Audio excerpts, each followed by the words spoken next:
Bismillahirrahmanirrahim. Alhamdulillahilladzi da'ana ilal jannah wa bayyana lana sabilal huda wad dhalalah. Asyhadu an la ilaha illallah wahdahu la syarika lah wa asyhadu anna sayyidana Muhammadan abduhu wa rasuluhu ila kaffatil ummah. Allahumma salli wa sallim ala sayyidina wa maulana Muhammadin nabiyir rahmah wa ala alihi wa ashabihi wa dhurriyyatihi wa atba'ihi ila yaumil qiyamah, amma ba'du. Yang kita hormati dan kita cintai para habaib dan para alim ulama, guru-guru agama, para muhibbin, hadirin hadirat rahimakumullah. Puji syukur selalu kita haturkan kehadirat Allah Subhanahu wa ta'ala yang mana telah mengumpulkan kita bersama-sama di tempat yang penuh berkah dan rahmatnya ini. Salawat dan salam kita haturkan kepada junjungan kita Nabi besar Muhammad sallallahu alaihi wasallam dan kepada seluruh keluarga, para sahabat, zurriyat dan pengikut beliau sampai hari kiamat nanti. Para muhibbin rahimakumullah. At-tarhibu min lubsil harir lirrijal idza lam yakun bihim hikkah wa minat takhattumi bidzahab. Ini adalah bab yang menerangkan tentang menakuti daripada memakai sutra bagi kaum laki-laki apabila tidak ada dengan mereka itu penyakit yang namanya hikkah. Dan ini pula menakuti daripada bercincin atau memakai cincin emas bagi kaum laki-laki. Ada dua pasal dalam bab ini. Pertama, larangan laki-laki memakai sutra. Yang kedua, larangan bagi laki-laki berhias dengan perhiasan emas, baik itu cincin atau gelang, apalagi bunil, laki-laki berbunil emas umpamanya. Qala Allah Ta'ala, firman Allah Ta'ala, walibasuhum fiha harir,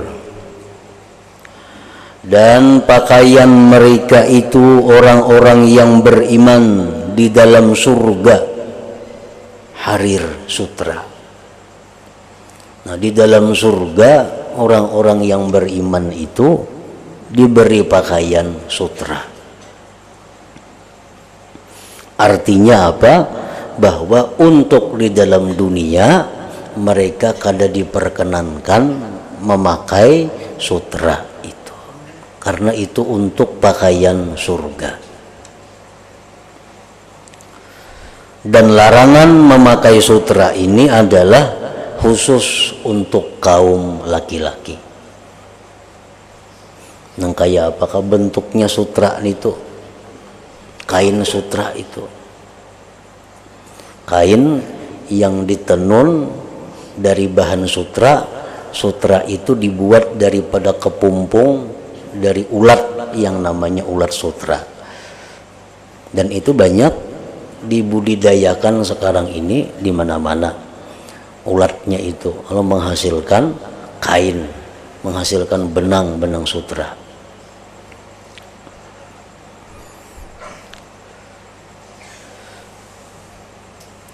Di dalam penjelasannya mengenai sutra ini disebutkan, wa'lam anna lubsal harir halamun 'ala dzukuril balighin wa kadza julusuhum 'alaihi wastinaduhum ilaihi bighairi hailin haramun wa huwa jaizun lin nisa litazayyunihinna li azwajihinna wa illatut tahrim fi masabaq ta'abbudiyah, bahwa memakai sutra itu haram atas laki-laki yang sudah balik.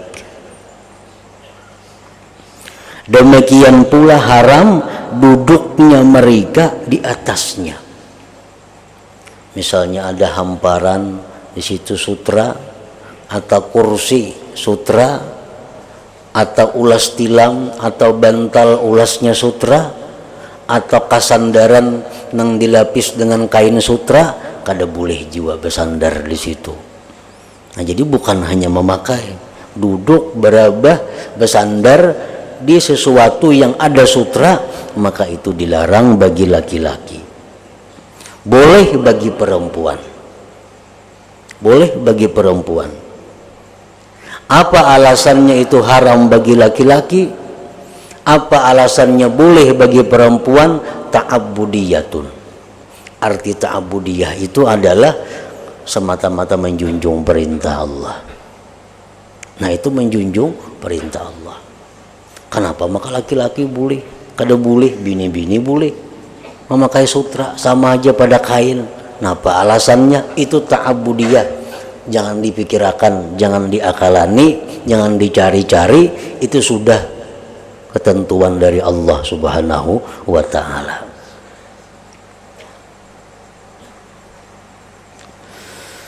Wa an Umar ibn al-Khattab radhiyallahu anhu qala qala Rasulullah sallallahu alaihi wasallam la talbasul harir fa innahu man labisahu fid dunya lam yalbashu fil akhirah, muttafaq alaih.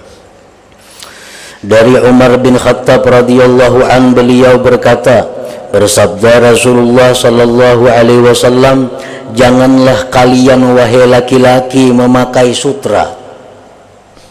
Maka bahwasanya barang siapa yang memakai sutra di dalam dunia ini, maka dia tidak boleh memakainya nanti di akhirat.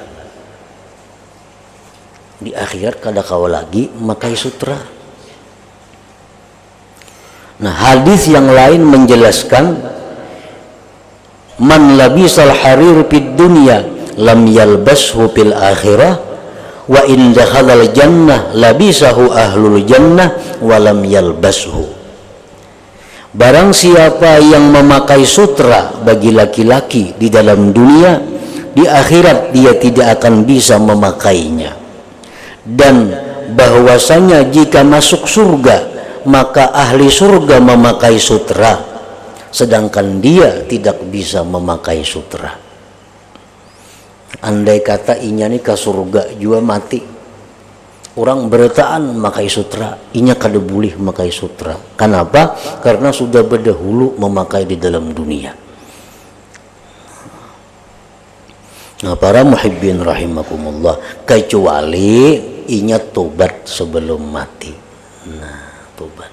Dulunya pernah memakai sutra umpamanya, lalu inya tobat. Nah, imbah tobat itu inya mati, nah itu sudah habis.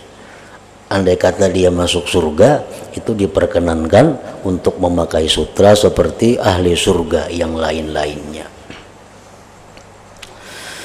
Wa an Ali radhiyallahu anhu qala ra'aitu Rasulullah sallallahu alaihi wasallam akhadha hariran faja'alahu bi yaminihi wa dhahaban faja'alahu bi shimalihi thumma qala inna hazaini haramun ala dhukuri ummati. Rawahu Abu Daud bi isnadin hasan. Dari Sayyidina Ali radhiyallahu anhu, beliau berkata, aku melihat Rasulullah sallallahu alaihi wasallam mengambil sutra, maka beliau jadikan di tangan kanannya, dan beliau mengambil emas, beliau jadikan emas itu di tangan kirinya. Kemudian beliau bersabda, sesungguhnya dua macam ini haram atas laki-laki umatku. Haram atas laki-laki umatku.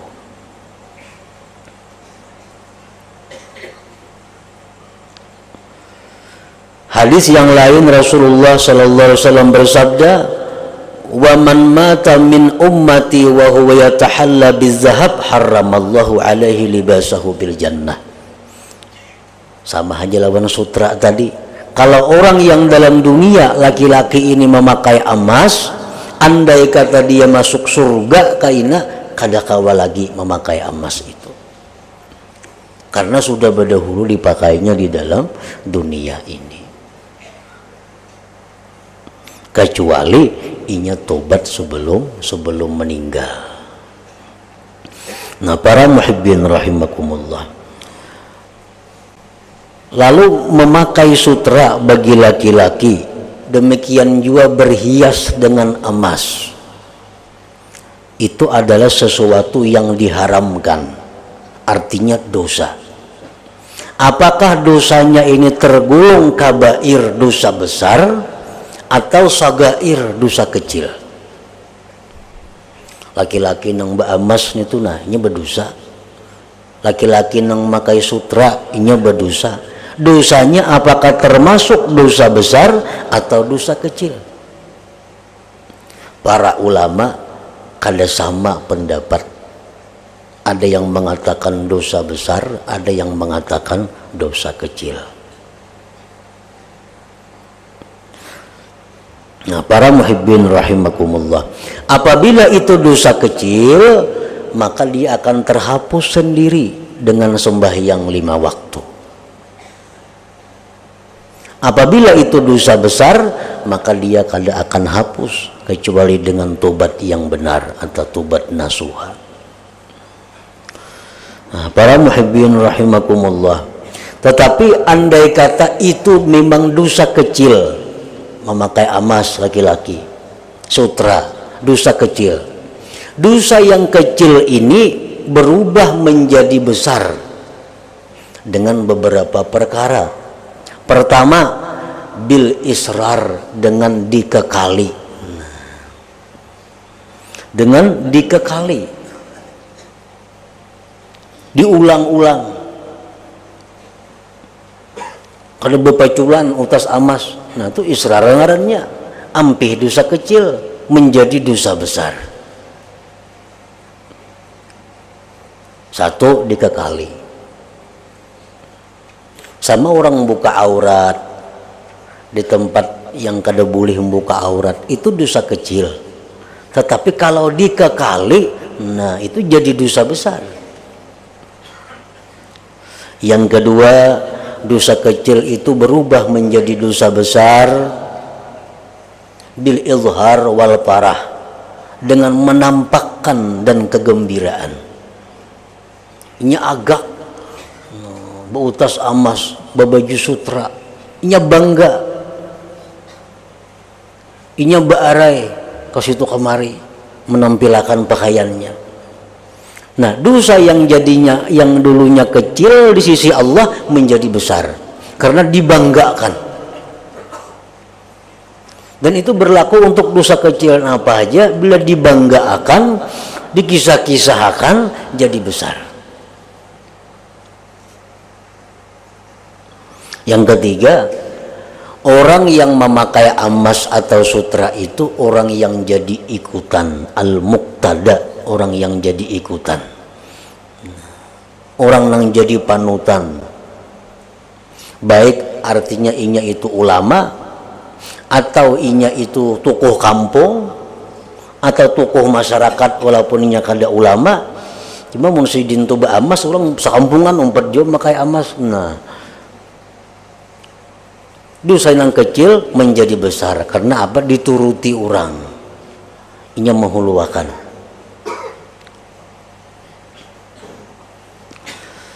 Nah, para muhibbin rahimakumullah, wa an Anas radhiyallahu anhu qala rakhasa Rasulullah sallallahu alaihi wasallam liz-Zubair wa Abdurrahman bin Auf radhiyallahu anhuma fi lubsil harir li hikkatin kanat bihima, muttafaq alaih. Meringankan Rasulullah sallallahu alaihi wasallam bagi Zubair dan Abdurrahman bin Auf, membolehkan memakai sutra karena ada penyakit gatalan dengan keduanya.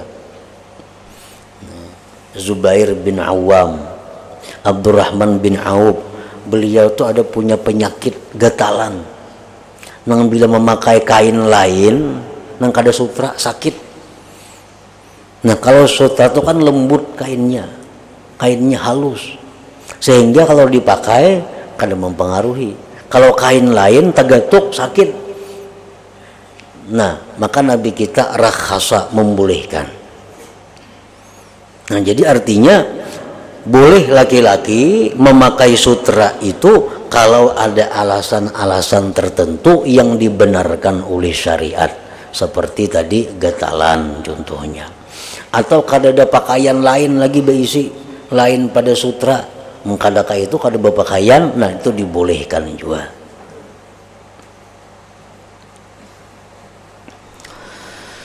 At-targhibu fi lubsil bayat min athiyab wa fi ma yaquluhu man labisa thawban jadidan wa tarhibu min tatwiliha. Ini bab adalah menggemarkan pada memakai pakaian putih dan pada sesuatu yang dia baca bagi orang yang memakai pakaian baru, dan ini bab pula menerangkan tentang menakuti daripada memanjangkan pakaian itu. Qala ta'ala ya bani adam qad anzalna alaikum libasan yuwari sawatikum warisha wa libasut taqwa dzalika khair. Yang artinya wahai manusia, kami telah menurunkan atas kalian pakaian yang menutupi kemaluan kalian, aurat kalian. Dalam tafsir Al-Qurtubi disebutkan ini adalah dalil daripada wajibnya menutup aurat. Kami telah menurunkan atas kalian pakaian yang menutupi aurat kalian dan perhiasan. Walibasu taqwa dzalika khair, dan pakaian takwa itulah yang paling baik. Pakaian takwa artinya pakaian yang tidak membuat dosa, itu yang paling baik. Kadang-kadang ada pakaian itu menutup aurat tetapi ada mengandung dosa. Nah pakaiannya bagus, liput, menutup aurat, cuma pakaiannya itu dipakainya dengan kemasyhuran.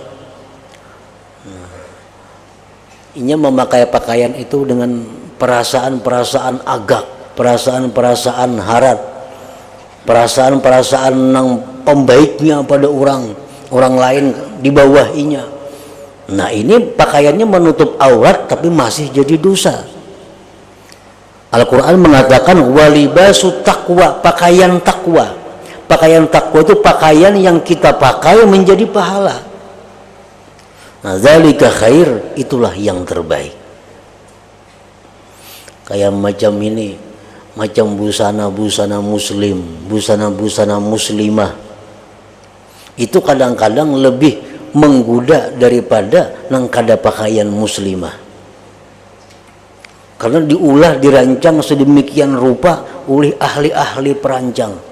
Bahkan kadang-kadang yang merancang ini orang-orang yang bukan Islam, sehingga perempuan itu secara zahir kelihatannya menutup aurat, tetapi pakaian yang dipakainya itu lebih menggoda daripada orang yang berpakaian auratnya terbuka. Lihat jilbabnya bergira-girap, kita melihat lagi takajud sudah. Jilbabnya bakam-bakambang, bermacam-macam baju jilbab, menutup aurat, cuma ini menimbulkan godaan. Nah ini bukan pakaian takwa. Walibasu taqwa dzalika khair. Dan ini salah satu di antara siasat orang-orang yang non muslim. Mereka sekilas memberikan arahan kepada kita memakai busana muslim, tapi tujuan mereka lebih menggoda daripada orang yang berpakaian biasa. Wa qala ta'ala, dan firman Allah ta'ala, wa ja'ala lakum sarabila taqikumul harra wa sarabila taqikum ba'sakum. Allah menjadikan untuk kamu itu pakaian-pakaian yang menjaga kamu daripada panas, dan Allah menjadikan bagi kamu pakaian-pakaian yang menjaga kamu pada waktu kamu berperang. Allah menerangkan nikmatnya, manusia diajari mengolah pakaian supaya jangan kepanasan. Allah Ta'ala menampakkan nikmatnya lagi bahwa dia mengajari manusia mengolah pakaian anti peluru untuk dibawa perang. Ini adalah anugerah Allah kepada manusia sehingga mereka bisa membuat pakaian-pakaian seperti itu. Wa qala ta'ala, dan firman Allah, wa thiyabaka fatahhir, dan sucikanlah pakaian engkau itu daripada yang najis dan dari sesuatu yang membuat dosa. Sucikanlah pakaian daripada najis dan dari sesuatu yang jadi dosa. Wa thiyabaka fatahhir. Wa an Ibnu Abbas radhiyallahu anhuma anna Rasulullah sallallahu alaihi wasallam qala ilbasu min thiyabikumul bayat fa innaha min khairi thiyabikum wa kaffinu fiha mautakum. Dari Ibnu Abbas radhiyallahu anhuma bahwa Rasulullah sallallahu alaihi wasallam bersabda, pakailah pakaian kamu itu berwarna putih. Pakailah pakaian kamu itu yang berwarna putih. Dengaran pakaian itu kopiah, baju, tapi itu pakaian. Pakailah putih. Fa innaha min khairi thiyabikum, bahwasanya itu pakaian yang berwarna putih itu paling baik pakaian kamu. Paling baik pakaian kamu.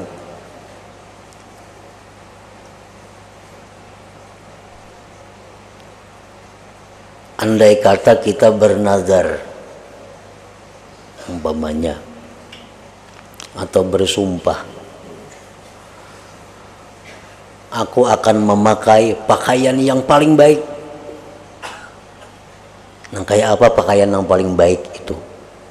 Putih. Amun dipakainya pakaian yang paling larang, belum tunai lagi. Jadi putih. Karena Nabi kita mengatakan fa inna min khairi thiyabikum, putih itu pakaian yang paling baik. Wa kaffinu fiha mautakum, dan kafanlah pada kain putih itu orang-orang yang mati di antara kamu. Rawahu Abu Dawud wa Tirmidzi wa qala haditsun hasan sahih. Wa an Nabi Hurairah radhiyallahu anhu anna Rasulullah sallallahu alaihi wasallam qala la yanzurullahu yaumal qiyamah ila man jarra izarahu batara, muttafaq alaih. Allah tidak memandang dengan pandangan kasih sayang pada hari kiamat kepada orang yang memanjangkan sarungnya karena sombong. Gamis, tapair, ini untuk laki-laki. Gamis, tapair, limpua, buku lali,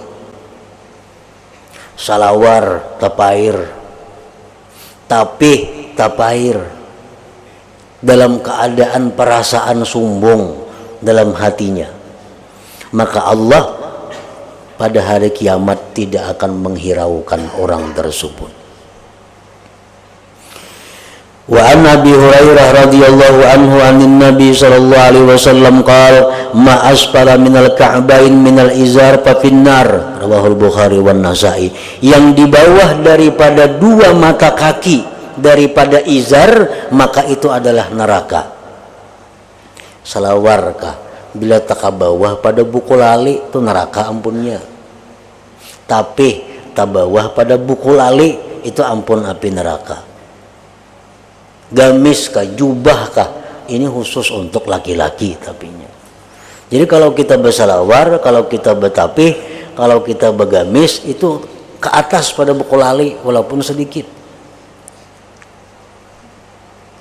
Amunnya kada sombong Pak, kan ini kalau orang tuh sombong. Nah, amunnya inya kada sombong, tapi tapihnya limpua buku lali, salawarnya limpua juga buku lali, orangnya kada sombong. Nah, makruh hukumnya. Kenapa? Karena meniru gaya orang sombong, meniru mencontoh pakaian orang yang sombong.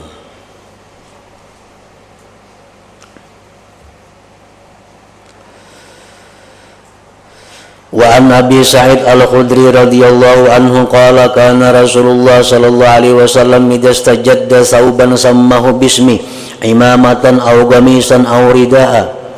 Adalah Rasulullah sallallahu alaihi wasallam bila mana memakai pakaian baru sidin sebut namanya, baik itu surban atau gamis atau selindang. Summa yaqul, kemudian beliau membaca, Allahumma lakal hamdu anta kasautanihi as'aluka min khairihi wa khairi ma suni'alahu wa a'udzubika min syarrihi wa syarri ma suni'alahu.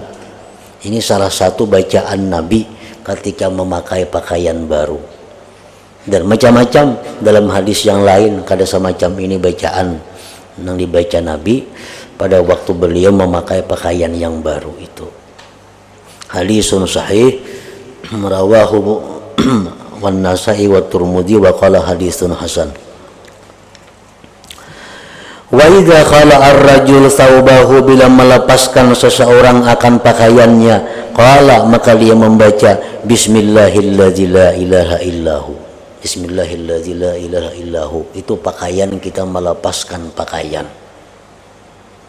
Napa gunanya bacaan ini? Bila kita memacul salawar kah, memacul baju kah, bismillahilladzi la ilaha illahu, supaya aurat kita kada kelihatan jin dan syaitan.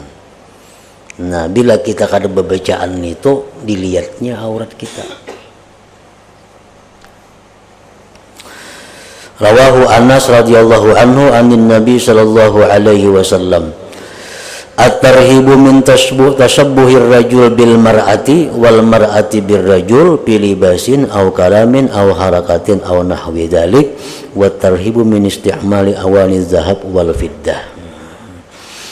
Nah, jadi para muhibbin sekalian rahimakumullah, memakai sutra, memakai amas, salawar, gamis nang taka bawah pada buku lali tadi dengan niat kada baik atau sombong, itu adalah dosa. Dan dosa-dosa ini hubungannya hanya kepada Allah Subhanahu wa ta'ala. Artinya apa? Kalau kita bertobat, nyaman urusannya. Tobat. Karena kada perlu minta ampun, minta halal kepada makhluk Allah yang lain. Kita suah memakai utas amas. Nah, sekarang kita berulang-ulang udah memakai bertahun-tahun memakai utas amas. Kada diusah halus lagi nih tuh, dikumpulkan bertahun-tahun itu. Tobat kepada Allah. Nah, imbah tobat kepada Allah, kita menyesal, kada hendak lagi memakai ini, kada hendak lagi kena ulang lagi. Nah, utas amasnya itu jangan disimpani, kayaknya kita pakai pulang. Menyesal itu kan lagi menyimpan nih.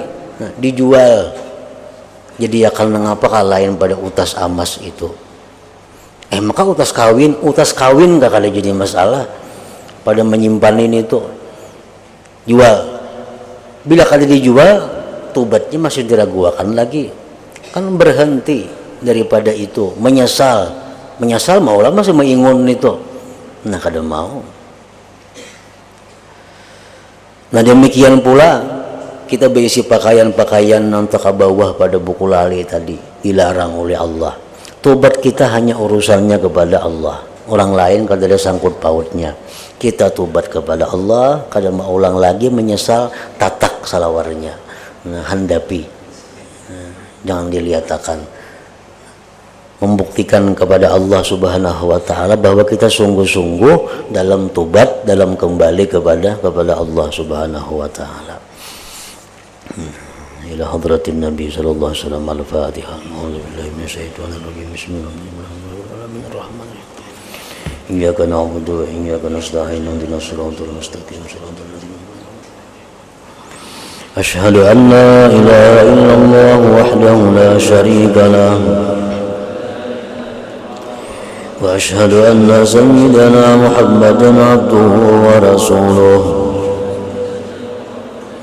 La ilaha illallah nastaghfirullah.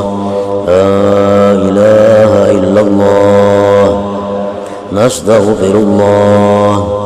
لا إله إلا الله نستغفر الله لا إله إلا الله ونتوب إلى الله لا إله إلا الله محمد رسول الله صلى الله عليه وسلم يا أيها المسلمون شفاعة صلوا عليه سلموا تسليما اللهم صل وسلم وبارك عليه